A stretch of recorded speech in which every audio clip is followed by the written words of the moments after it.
All right, guys, welcome back.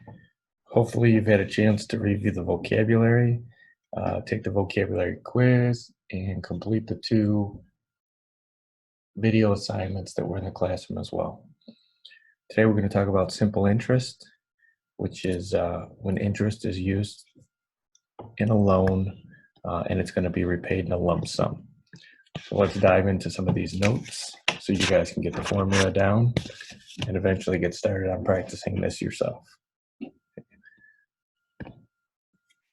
Simple interest is used when a loan is repaid in a lump sum. The borrower has the full use of the amount of money for the entire period of the loan.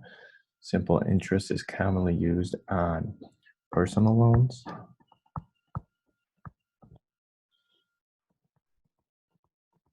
car loans, and mortgages. All of these situations, the total amount of money is loaned to you up front so you can make your purchase and then you pay it back. This formula right here is what we're going to be working with when it comes to trying to figure out simple interest. The formula is simply I equals P times R times T, which is going to mean interest equals principal times rate times time. So I, again, is the amount of interest. P is the principal. This is the initial amount.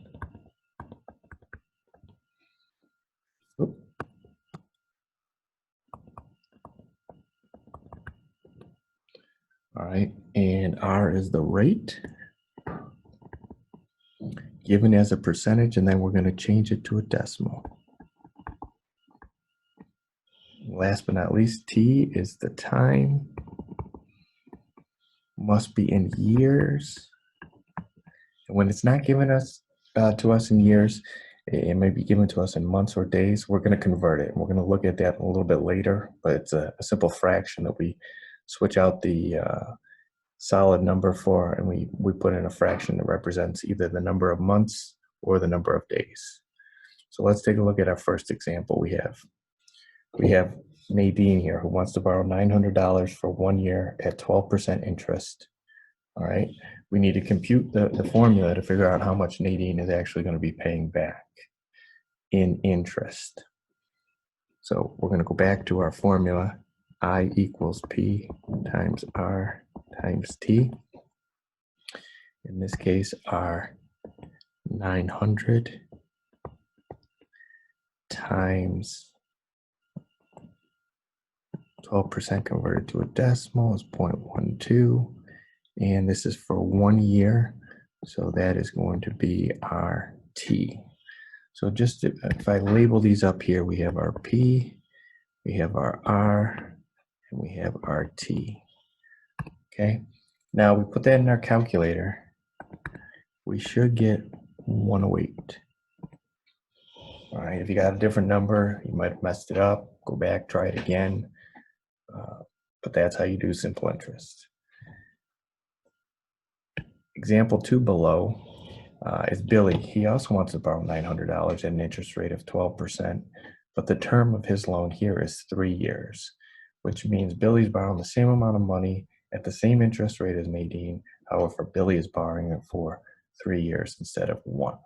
So our formula again is I equals P times R times T.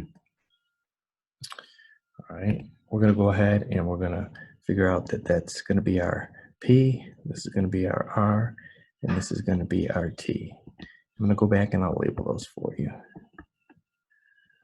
Okay, now that we have everything all labeled up, we should be able to very simply put it together using our formula. So we have our 900 again, times our 12 converted to a decimal again, 0.12, times 3 this time because Billy's borrowing it for 3 years. Put that into my calculator. I should get an answer of 324. So all we did here is we took the numbers that were given to us, we found our P, our R, and our T, and then we put them into the formula. Again, This is not the total amount of money that they're going to be paying back. This is the amount of interest only that they're going to be paying back. All right, total amount will come a little bit later when we talk about the term called maturity value. General question here: what happens to the amount of interest as the term or the length of the loan increases? Answer is you pay more interest. You pay more interest the longer you borrow money, because it makes sense. You're using the bank's money a little bit longer, so they're going to charge you a little bit more in interest. So it should go as saying that the shorter you take interest, the shorter amount of time you borrow money, the less you're going to pay back in interest. And that's what you're going to see right here, what I highlight is it's always cheaper in the long run to take a loan out for a shorter amount of time. Okay, let's go on to example number 3. Example 3, calculating interest when time is given in months. So what you're going to see here is the difference is it's given in months and it's not giving us years. So we're going to simply convert that using the formula that you're going to see here. We've learned previously that in order to use the interest formula, time must be plugged in years. Therefore, if it's given to us in months, we just simply convert it. And again, we should all remember that there are 12 months in a year. All right, and to follow the formula here, to convert months into years, we're simply going to put the number of months they give us over 12. And then that will substitute out for the solid years that we were using in examples 1 and 2. So let's take a look at Nadine. Nadine here wants to borrow $900 for 8 months at 12% interest. All right, what is the amount of interest? Well, 8 months is 8/12 of a year. So that's the fraction that we're going to use for our t. So our formula again is I equals P times R times T. In this case, we're going to go ahead and label. We have our P, we have our T, and we have our R converted to a decimal. So if we come back down here, 900 times 0.12 times, and in this case, we're simply going to use the fraction 8/12 instead of a solid number to figure out the amount of interest. When we put that in our calculator, and you might want to use brackets there to put it in the calculator. When you put it in the calculator, you should get $72. And again, this is the amount of interest. All right, so take a look at example 4, calculating interest when time is given to us in days this time. So now we're looking at it in the form of days. Same concept, we're just going to take the number of days and we're going to put it over either 360 or 365, depending upon whether they're asking for ordinary interest or exact interest. There's a slight difference, you'll see as we explain, but it's just basically giving them what they're asking for. Okay, this gets a little tricky because there are 2 types of interest. Ordinary interest is based on 360 days, where exact interest is based on the 365 days. Okay, I know some of you are saying, what about a leap year? Let's not worry about the leap year, even though it was this year. Okay, so let's take a look at this example below that's going to use both ordinary and exact in it. So the first one we have is ordinary interest, which is 365 days. So Nadine wants to borrow $900 for 60 days at 12% interest. What is the amount of interest? Well, we already know that our formula is going to be the same. We're just substituting the time and using a new fraction. So our formula is going to stay I equals P times R times T. Okay. In this case, we're going to go back and we're going to find our P, our R, and our T. So our P, 900. Our R, 12% converted to 0.12. And the T is going to be 60 days in this case. So we come down here, and we have 900 times 0.12 times 60 over 360. Put that in our calculator. Should give us $18. So that's ordinary interest, where interest is calculated on a 360-day model. If you take a look to the right-hand side, we have exact interest, where it's going to be the same concept, except it's going to be calculated on a 365-day model. Okay, going through our paragraph again here, Nadine still wants to borrow $900 for 60 days at 12% interest. So we're going to, again, label the P, label the R, convert it to 0.12, and then label the T. Our formula is the same. I equals P times R times T. $900 is the P. The interest rate is still 0.12. And the time here now is 60 over 365 because this is exact. Put it in your calculator and you should get 1775, which is less than the ordinary interest model. So if you look at the question I have here below, which method do you think the bank would prefer and why? Think about that for a second. The bank is lending you money. They make money by charging you interest. So if the bank makes more money by charging you interest using the ordinary method versus the exact method, I would think that the ordinary method would be their choice because they will make more money.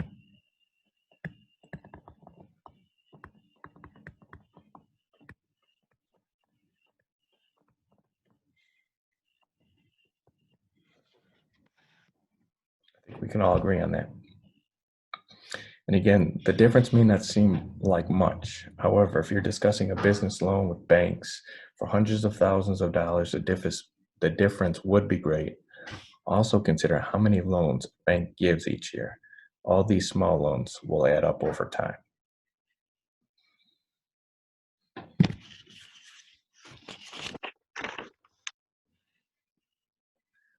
This back page is an example for some problems for you.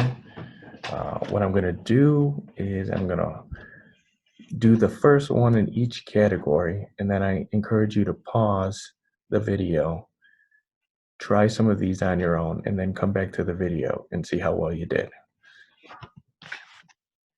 So let's start with the first one. Calculate simple interest. This is great because we already have our P, our R, and our T labeled for us. And we know the formula is I equals P times R times T. Go ahead and write that on the top of your page. Every single time you can write that, the better. The more you write it down, the more you'll remember it and use it. In this case, everything's labeled for us, so it's just a matter of putting it all together. So in this case, you have $1,200 times, now remember, we have to convert this to a decimal. So 0.08 times 2. Put that in your calculator. You should get $92. Okay. Again, very simple. Everything's kind of labeled for us. So you guys, when you get a second, go back and try the other ones. Remember, if it's months, you're simply just going to use the fraction. Down below, you're calculating ordinary interest, which means that's on a 360-day model. Okay. Again, our P, our R, and our T are given to us, and the formula stays the same. It's still I equals P times R times T. So our principal, 2,199 times, again, we're converting this to a decimal. And then again, the number of days is 90 days over, in this case, 360, because we're talking about ordinary interest. Put that into my calculator. I should get the answer of 43.98. Okay. We're going to do 1 and 3, and then I encourage you to pause the video, go back, do the other examples on your own, and then come back to check the video for your answers in 1, 2, and 3, and then rejoin me in going over question number 4. All right, we'll do one more, and then I'm going to tell you it's going to be on you guys for a little bit here. Again, our P, our R, and our T are labeled. I equals P times R times T. Just like to keep writing that formula so I keep seeing it. P here is 2,199. Again, converting my decimal, or excuse me, my percent to a decimal. And then, because I'm using exact interest, we're doing a 365 day model here. So 90 over 365, because it's exact. Put that in my calculator, and I should get 43.38. Again, I want you to go back now and try these on your own, stop the video, and then come back and check your answers.